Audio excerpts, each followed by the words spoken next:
Hello, everybody. Welcome. I am joined today by Alok Vaid-Menon, an internationally acclaimed writer, performer, public speaker. Alok is the author of Femme in Public, Beyond the Gender Binary, and Your Wound, My Garden. They are the creator of hashtag #DegenderFashion, a movement to degender fashion and beauty industries, and they've been honored.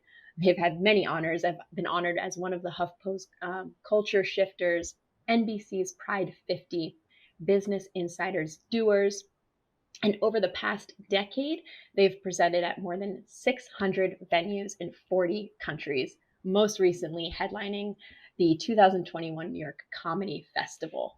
Um, I wanted to introduce them first. My name is CV Viverito. My pronouns are they, them. I'm the Deputy Director of Global Programs and Stakeholder Engagement, and I have the honor of speaking with Alok today. Not the first time Alok has joined us at Out and Equal. They've spoke with Laverne Cox and our CEO, Aaron Uritas, last year. And can I say we are so excited to have you back with us again today. Thank you so much for your time, Alok. We really appreciate it. I'm thrilled to be here. Thanks for having me. Awesome. So let's get right down to it. I'm excited to talk to you. As a trans non-binary person myself, I for one am extremely appreciative of your work.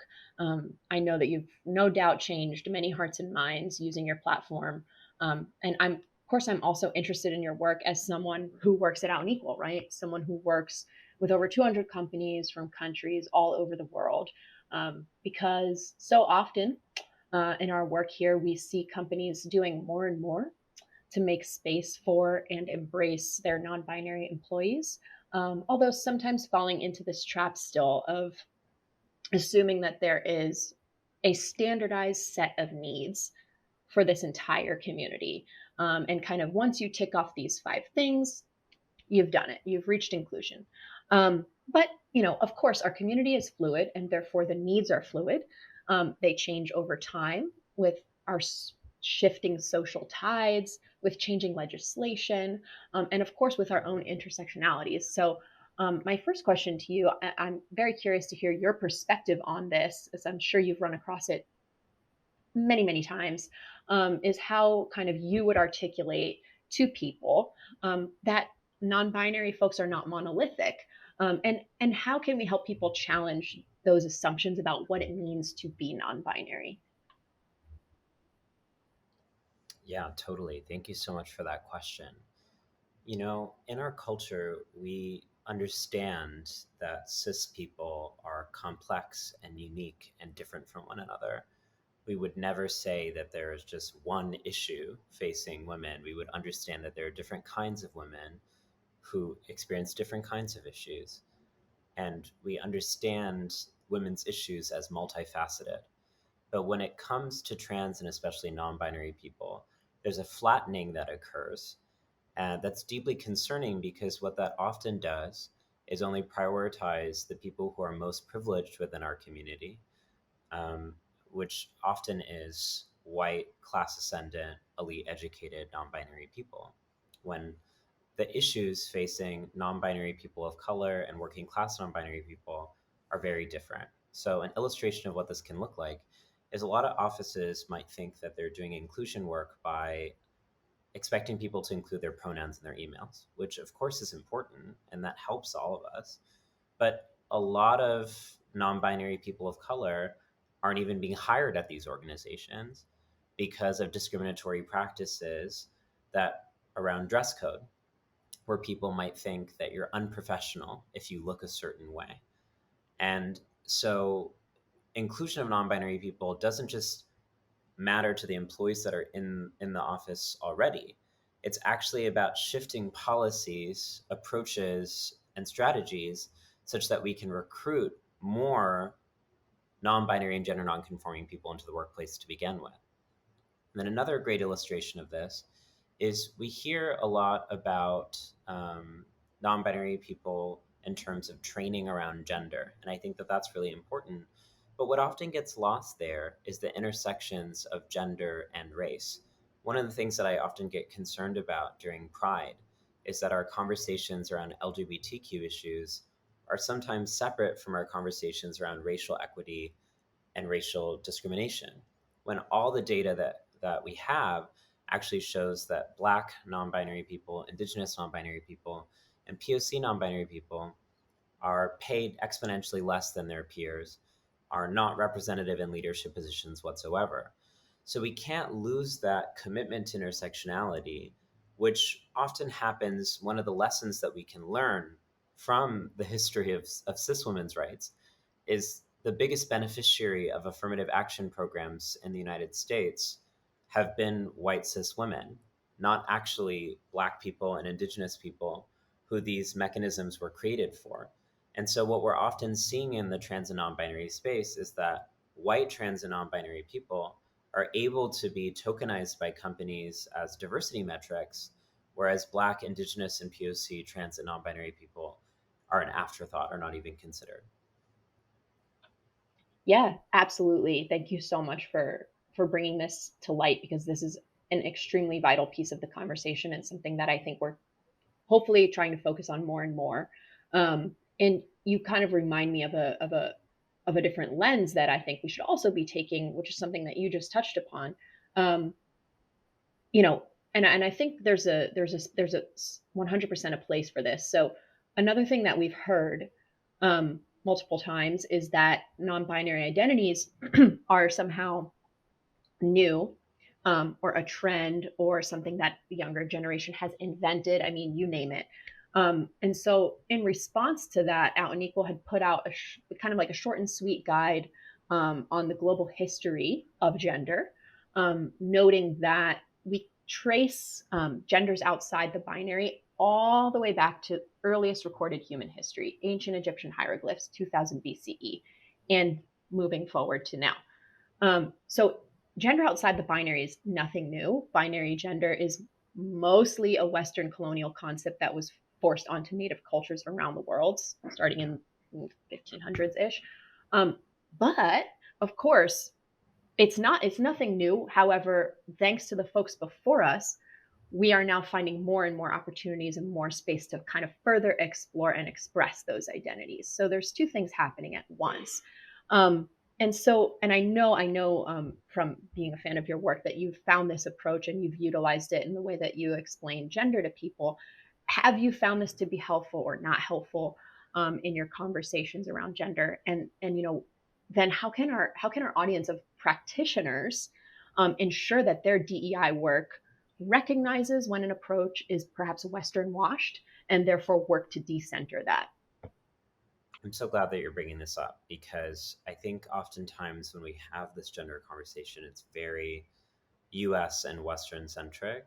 And we have to remember that a lot of the companies that we're working with here are global companies who have employees from places like the Philippines or places like India, where we have thousands of years of documented history of indigenous gender identities outside of man or woman. And to even call these identities non binary is an act of imperialism because they have their own traditions and their own histories outside of even that framework. What it means to be Bakla or what it means to be Hijra is specific to those cultural and geographic contexts. So I think the first thing that we have to really do is interrupt this narrative that this is new. That is a racist narrative that has become popularized to justify the erasure of indigenous gender systems. What that looks like in the United States is the erasure of indigenous two spirit ways of understanding gender that preceded actually the definition of even straight. So, actually, the first definitions of gender and sexuality and understandings of gender and sexualities in this context were from indigenous people. So, when we say that this is new, we're participating in the erasure of indigenous knowledge and indigenous leadership. I think a much more compelling way of saying this is information that has been erased. This is information that has been deliberately silenced. And what that actually allows us to do in our D&I work is to teach people that this is actually a political process. When we say that non binary people are new, even though people think that that's an innocent refrain, that's actually a political statement that's interested and invested in erasing the long legacy of Indigenous genders. Then I think the next piece that's really important to understand here is that when we're talking about history, we're also talking about the present and we're also talking about the future. A lot of times when people hear the word constructed, they think that what we mean is that gender is not real. They'll be like, you're denying the reality of biology or of women or of men. But when we say that things are constructed, what we actually mean is that social and cultural factors determine our contemporary definitions of something. So the meaning of man and the meaning of woman have shifted across time. So these concepts are fluid. So what I also noticed in diversity and inclusion trainings is there's this deep need to define and pinpoint something to make it a precise definition that can apply across people. But what we can actually learn from history, and especially the history of colonization, is that these ideas are totally in flux, that identity is constantly shifting. So my approach to D&I is rather than saying, here are the standard definitions that you can use for everyone, it's more, how do you create a workplace environment where each person can self narrate what their identity means to them? So rather than the approach being non binary equals people who identify outside the binary, what if the focus was non binary equals how non binary people decide to express themselves on that given day? That appreciation of fluidity, I think, is often missing. That appreciation for individual authorship is often missing. And then I think the final piece here that feels really important is centering the leadership of LGBTQ plus communities outside the United States. We have a really powerful moment right now, especially with the turn to digital programming, to really hear from voices that have been deliberately erased. Oftentimes, when we speak about the global LGBTQ community, we only reproduce really concerning narratives of global South LGBTQ folks being hapless victims who are dealing with extreme homophobia and transphobia. And we don't actually honor and heed the leadership of LGBTQ folks in the global South for whom this idea of having to talk about intersectionality is kind of absurd because it's already the way that they're speaking about gender and sexuality. So I think there's a new, unique moment, especially in this time, to really recognize the importance of global LGBTQ leadership and to practice a kind of sense of humility that says, actually, a lot of the practices that have been implemented across the world are more advanced than they are in places like the United States. In many countries, actually, there are affirmative action programs for trans employees that actually apportion economic resources for trans people to get college educations and government sanctioned jobs. That would never happen in the United States. So, what would it look like if we actually heeded the leadership of LGBTQ leaders in the global South to help teach us, not the other way around? I'm so glad you mentioned that. I could not agree more. You're absolutely right. I see that all the time in our global work, and we talk about glocalizing so that the ideas don't always come from HQ.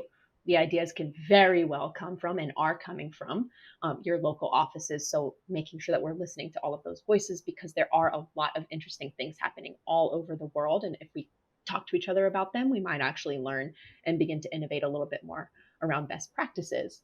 And yeah, I mean, I think about what you say a lot, how change is really the only constant.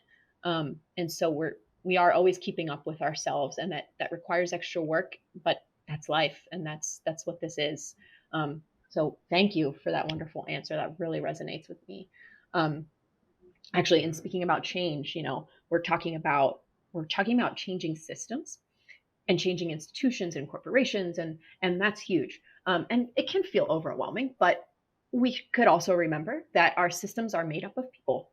And so that's a point of change too, and that's also important. And so, of course, helping people understand that our identities and our experiences are different and valid. And that means bringing cis folks into the conversation, sometimes as listeners, but sometimes as active participants. And I know we talk about, and you said the same thing, pronouns, practicing the correct use of pronouns. That's often the first thing that people think about if we're going to talk about allyship.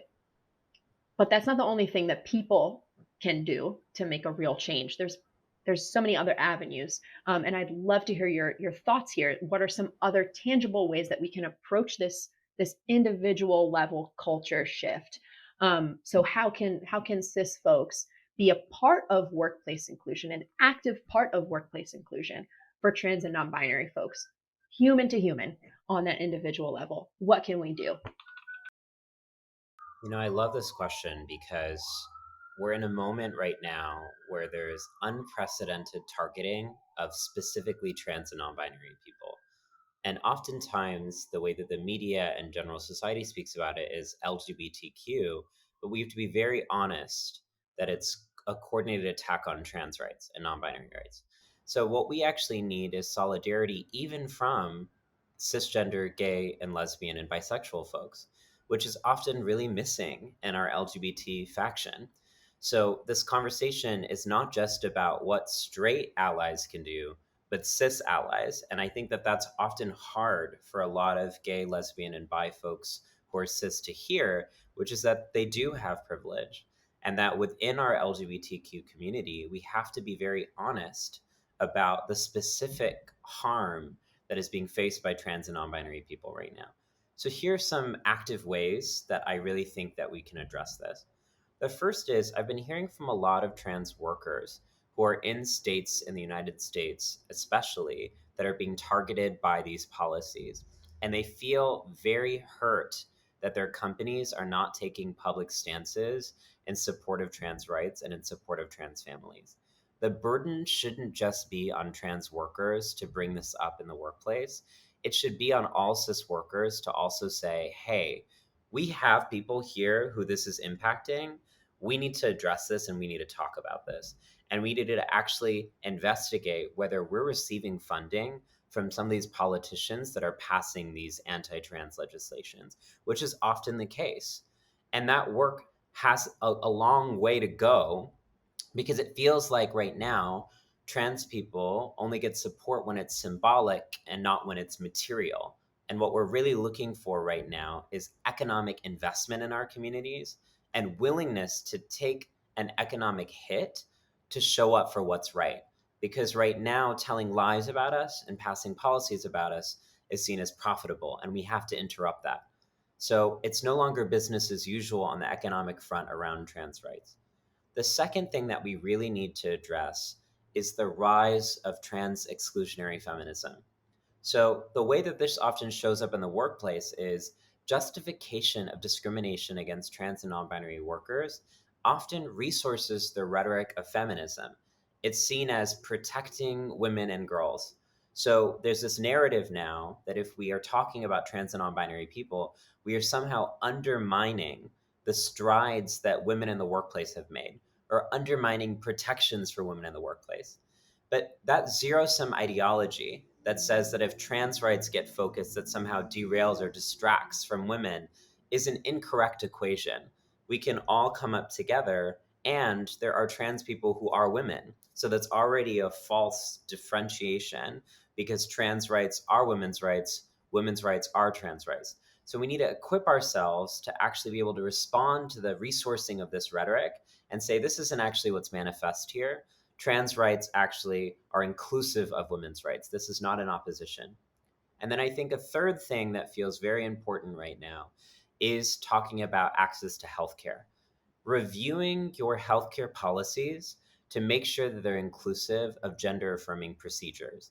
If your workers are in locations where now this kind of health services are being banned or, God forbid, criminalized, which is actually happening in the United States, and it's absurd that I even have to say that. Like, people are literally fearing criminal charges for getting access to life affirming healthcare, then I do believe it's the responsibility of the employer to provide travel costs for people to go to locations where they can get that healthcare. I do believe it's the responsibility of the employer to support health insurance policies that cover these procedures that are often seen as cosmetic or recreational. But we need to reframe that and be like, this healthcare is life affirming and life saving, and that trans workers deserve this.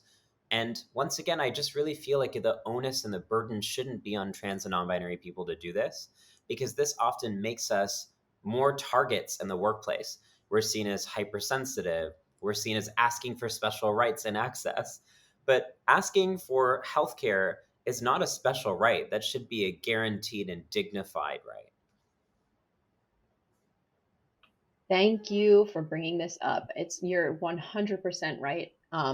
It's so interesting what you're saying. I mean, I think we've seen over it's been an ongoing trend, but I'd say it's been magnified and amplified over the past few years.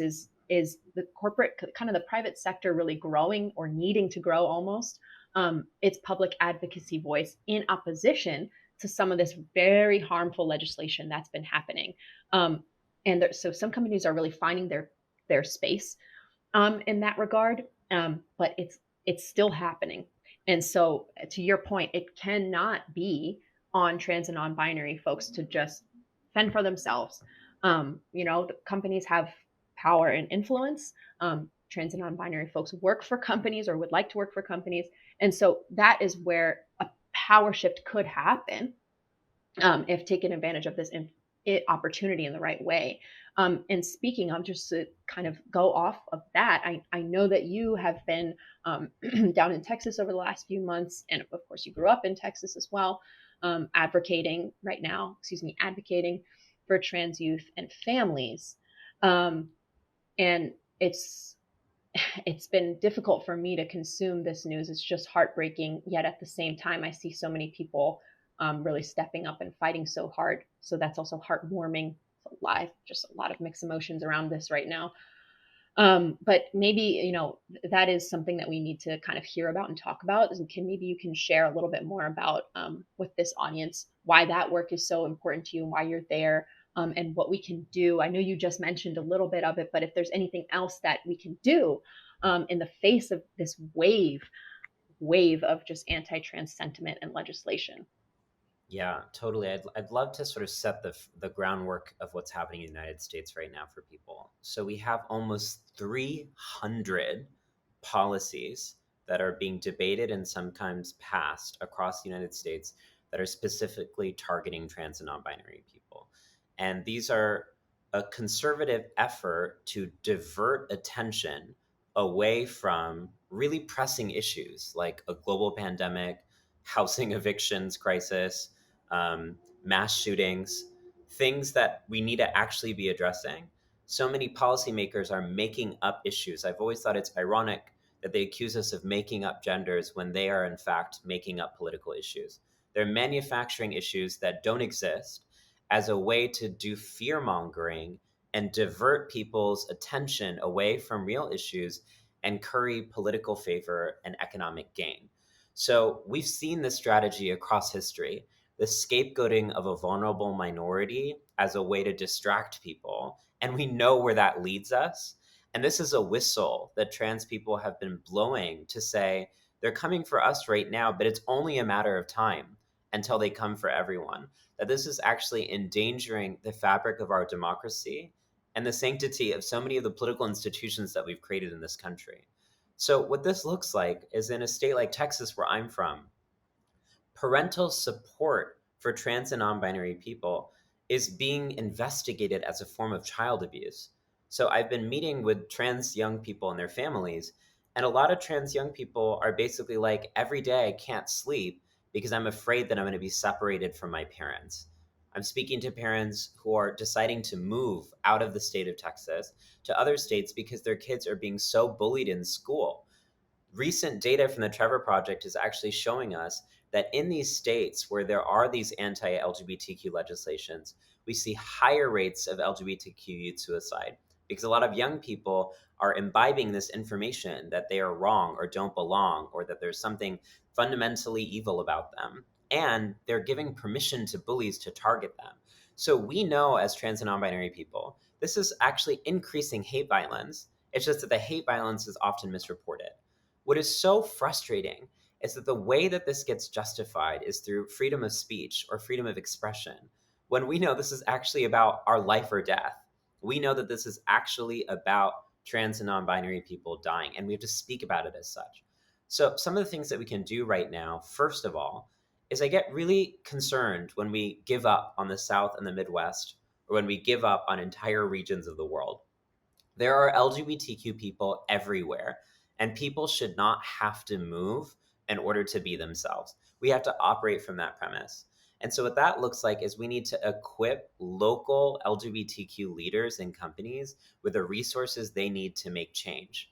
So, rather, my approach is rather than saying, well, all of y'all move to California or move to New York, the question should be what are the organizations in these locations that we can invest in to make sure that people are actually building an infrastructure? And there's some really great ones. Like in Texas, there's a group called TENT, the Trans Education Network of Texas, which has really been holding it down. And then the second thing that we can really do is to hold our companies that we're at accountable to make public statements against this rise. What we've been seeing with workers at Disney has been very inspirational to me because what we're really seeing is LGBTQ workers challenge what a lot of people feel like is pinkwashing, where companies will say they have a rainbow flag, but then when we actually investigate where they're receiving their funding from, they're getting funded from a lot of politicians that are putting out this anti-trans legislation. So there's an incongruity here where companies say that they accept and embrace LGBTQ workers, but then are actually invested in policies that are endangering the lives of their LGBTQ workers. And we have to point out that contradiction. So what we as LGBTQ workers who are affiliated with companies can do is actually make sure that we're not investing in these policies, cutting them off from the roots. Thank you so much. It's really important to talk about this right now. It's happening all around us, and so it's kind of as you were framing before. This is a really pivotal moment. I think that so much is happening in the world, and there's a lot of negative news to consume, and it's difficult. It really is, but it is leaving this space for this opportunity to do more and to do better. And so, thank you so much for sharing those really practical things, tips that we can all be doing. There's really so much to take from that answer. Thank you. And I know for some of us listening, this is a lot to take in.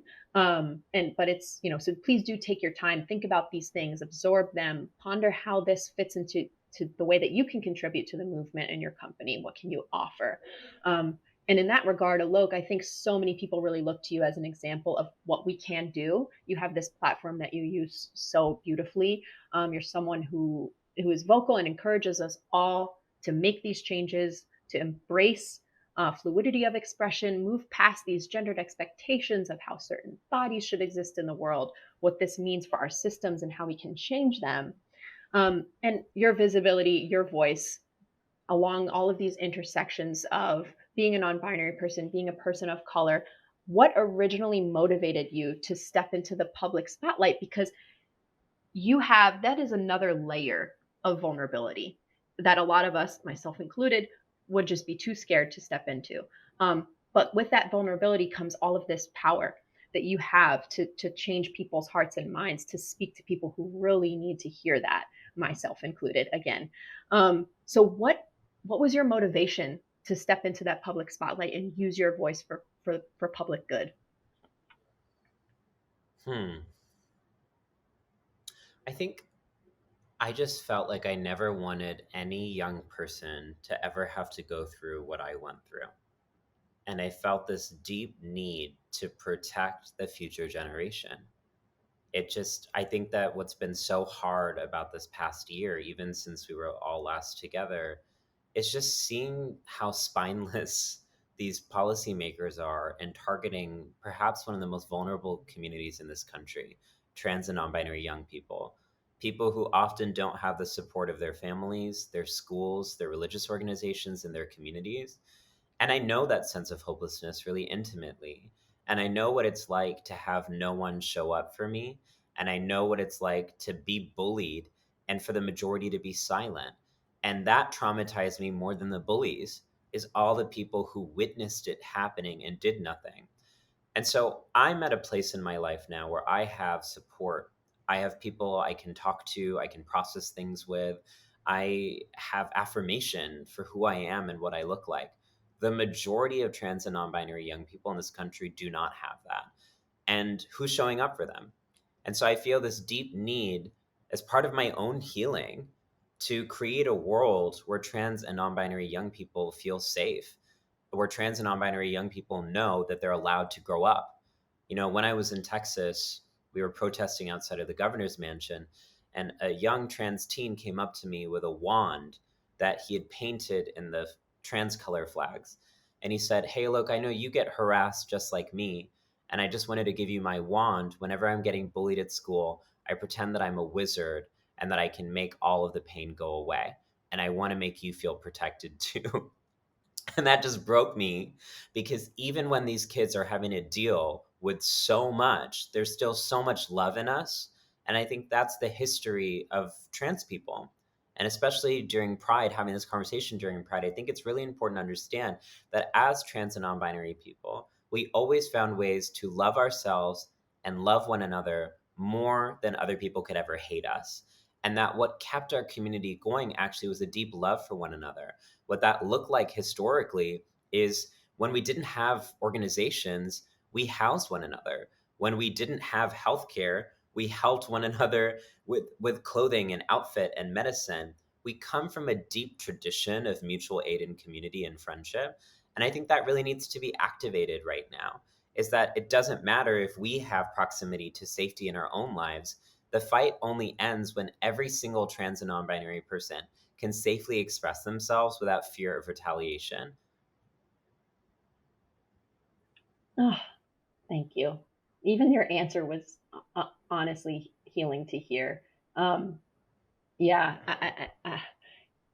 of that, I really noticed the way that you publicly deal with some of the hate and violence that is thrown your way, um, yeah, as a public voice. I see the way that you respond to bullies, with love, and that's very radical and very hard to do. And you've clearly grown quite the muscle to do that. But myself, I've tried to invite people out to coffee who have thrown harm my way for who I am, and seeing if I can just show them love back, and pull the love out of them and help them deprogram whatever they've learned. Whether it's probably some, unfortunately, some self hate, some biases that they've learned along the way. But you're particularly good at that, and I know it takes a lot of energy to do. And we have a lot to learn from the way that you address these things, because it's really taking the high road in a whole new way, whole new admirable way. How can we all address hurtful comments or harmful actions when it's safe to do so, of course, with colleagues, with friends, in a way that invites them to investigate their own biases and then change their behavior going forward? Hmm. I'm never going to tell LGBTQ folks how to respond to homophobia and Fair. transphobia they experience in their own lives. But Yeah. what I will say is why I respond the way that I do. The truth is, everything that people have said to me that's mean and cruel pales in comparison to what I said to myself. I actually was extremely self hating, extremely transphobic, and extremely homophobic to myself. I thought that I would be so much better, more beautiful, and more real if I was just straight and if I was just cis. How did I get from that self hatred, to me now flamboyant enough to wear a practical 7-inch heel every day? It was not through being shamed. It was not through being yelled at. It was actually through care. It was through people who believed in me before I believed in myself. It was for people who loved me before I loved myself, was capable of it. And I truly believe that love is actually what changes people, that care is actually what changes people. Maybe not everyone is invested in other people changing, but I really am. Because I think one of the joys of being trans is that I get to be an ambassador for transformation. I get to say people totally change. My life is a testament of that. I get to say that actually metamorphosis is the status quo. The world is constantly evolving. So I don't believe that people have to remain stuck in homophobia and transphobia. And I know that homophobia and transphobia is not just harming me, it's harming themselves, because it's eclipsing their sense of possibility. it's it's shortening their own breath. It's making them more concerned about men wearing dresses than wildfires. I don't want to live like that. So in fact, I feel mercy, because the paradigm is that I'm the one that's oppressed, and in some ways I am, but I'm happy. And I feel joy and I feel purpose and I feel community and I feel love. And I think those parts of being queer we don't speak enough about. I feel like we only talk about the ways we've been discriminated, but not actually why we love being LGBTQ.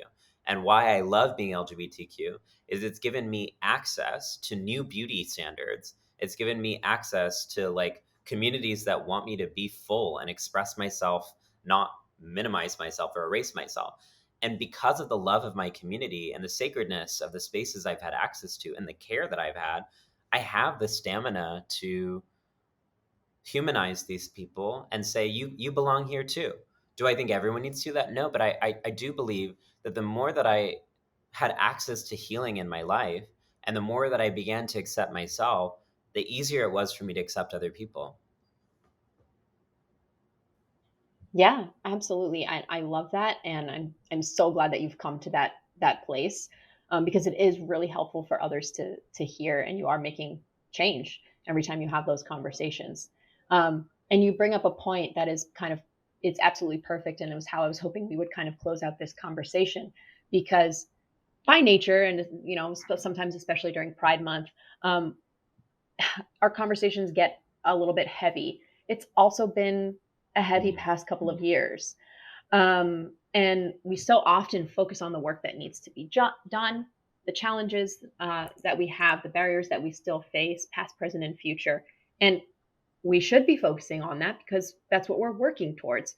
But I think sometimes we forget we can make space still to reflect and meditate on the progress we've made, the love that our community has, how special we are, and just kind of celebrate our very being. There's space and time to do both of those things. And if you don't do one, you will get burnt out.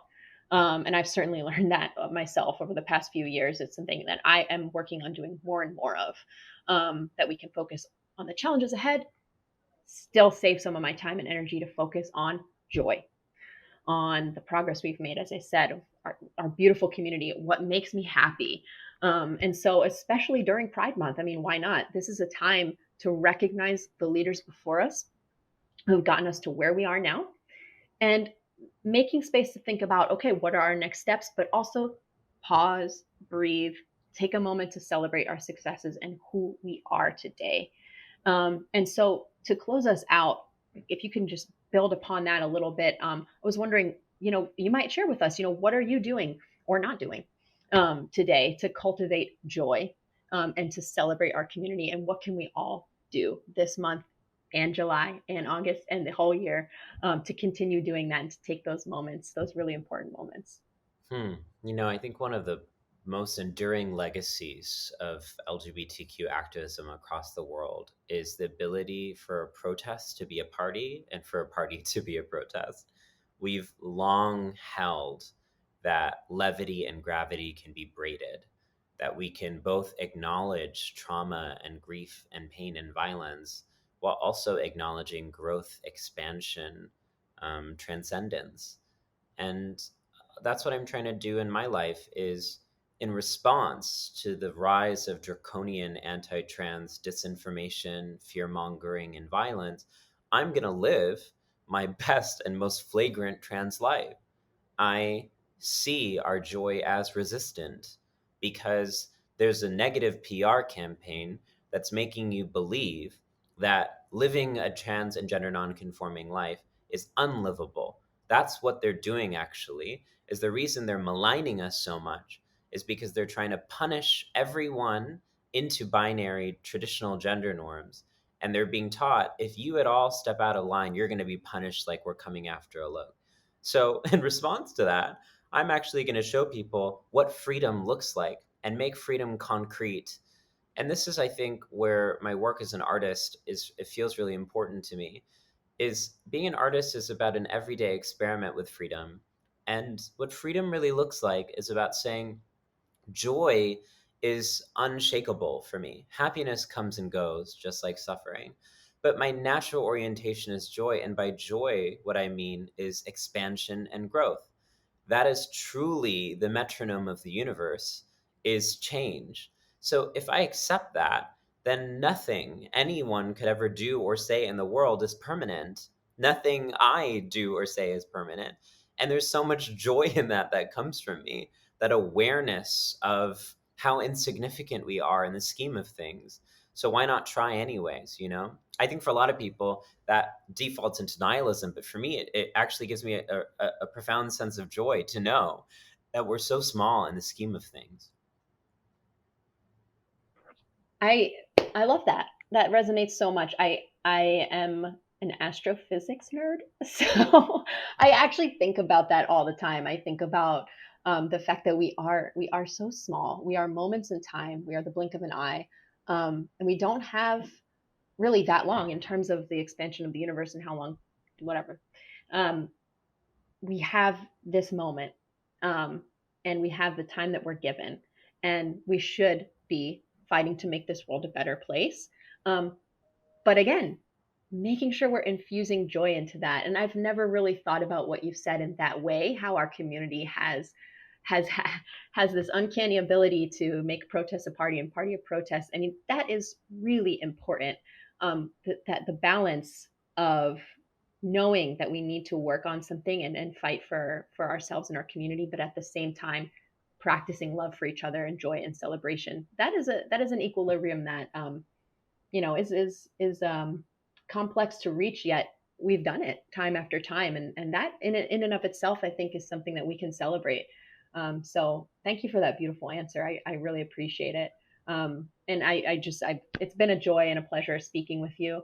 I absolutely love your perspective here, and I think there's so much that we can all learn and take away, for our own personal lives, and of course our audience of DEI practitioners to infuse into the work that they do every day. So thank you so much, Alok. I want to pass it to you if you have anything else that you'd like to say just to close out. The stage is yours. Yeah, I just want to tell all of the LGBTQ workers out there that I'm really proud of you. And I really am so grateful for your visibility in settings that might be hostile or inhospitable. And I want to remind you that you might not see the immediate impact of it, but it's really birthing possibility for so many people around you.